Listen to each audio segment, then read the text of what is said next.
বিচাৰিব লাগিব।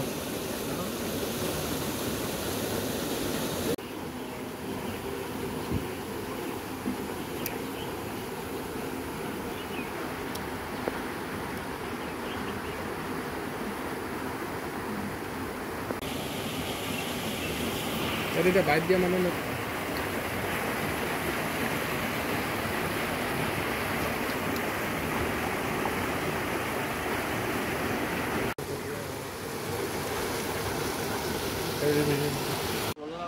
সৰ্বপ্ৰথমে মই মিডিয়া বন্ধুসকলক আন্তৰিক ধন্যবাদ জ্ঞাপন কৰিছোঁ, কিয়নো আমাৰ এই পিছপৰা গাঁও তিনিহুটি আদৰ্শ গাঁও হিচাপে ঘোষণা কৰা আজি কেইবাবছৰ হৈ গ'ল। আৰু এই ৰাস্তা পদূলি মানে অসম চৰকাৰ যে দুৰ্নীতিত লিপ্ত খাইছে জল পটকৈ আমাৰ ৰাইজে বুজিও পাইছে। কিয়নো কাম কৰাৰ 3 মাহ 6 মাহৰ পিছতে যদি ৰাস্তা কালভাৰ্ট ভাঙি যায় কিমান দুখৰ বিষয় হ'ব লাগে।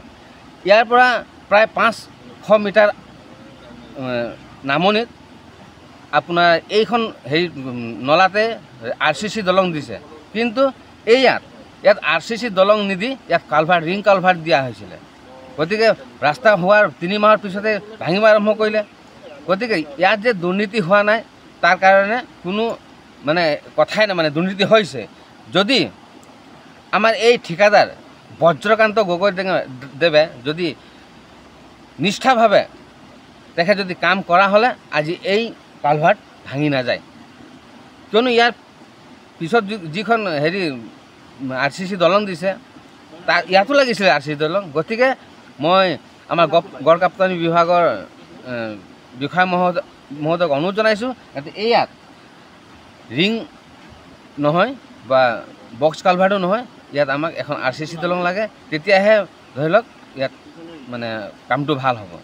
আৰু মই সদয় শেষত আমাৰ স্থানীয় বিধায়ক সন্মানীয় শ্ৰীযুত ভাস্কৰ শৰ্মাদেৱক অনুৰোধ জনাইছোঁ, যাতে আপোনাৰ সমষ্টিত যিখিনি কাম হৈছে আপোনাৰ তত্ত্বাৱধানত হ'ব লাগে, আপুনি চকু দিব। সেই কাৰণে মই আপোনাক তিনিহুটিবাসী ৰাইজ হৈ অনুৰোধ জনাইছোঁ। ধন্যবাদ মিডিয়া ICL আৰু মিডিয়া বন্ধুসকললৈ। এই বজ্ৰকান্ত গগৈ ডাঙৰীয়া যিখিনি কাম কৰিলে আমি অতি দুখ পাইছোঁ। তেখেতে কাম কৰি যোৱা 3-4 মাহৰ ভিতৰতে কালভাৰ্ট ভাঙি নষ্ট হৈ গ'ল। কোটি টকাৰ বস্তুখিনি নষ্ট কৰিলে। এই কালভাৰ্টৰ কামটো একচুৱেলি বক্স টাইপৰ আছিলে, বক্স টাইপ, কিন্তু পুৰণা কালভাৰ্ট 3টা আৰু নতুন 3টা দি পিনে তেখেতে মেৰামতি কৰি দি গুচি গ'ল।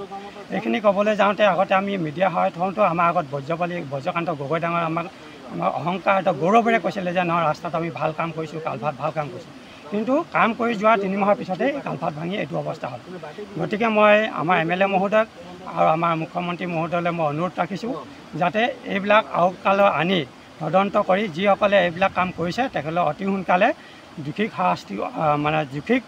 উচিত শাস্তি দিবলৈ অনুৰোধ কৰিছোঁ। ধন্যবাদ।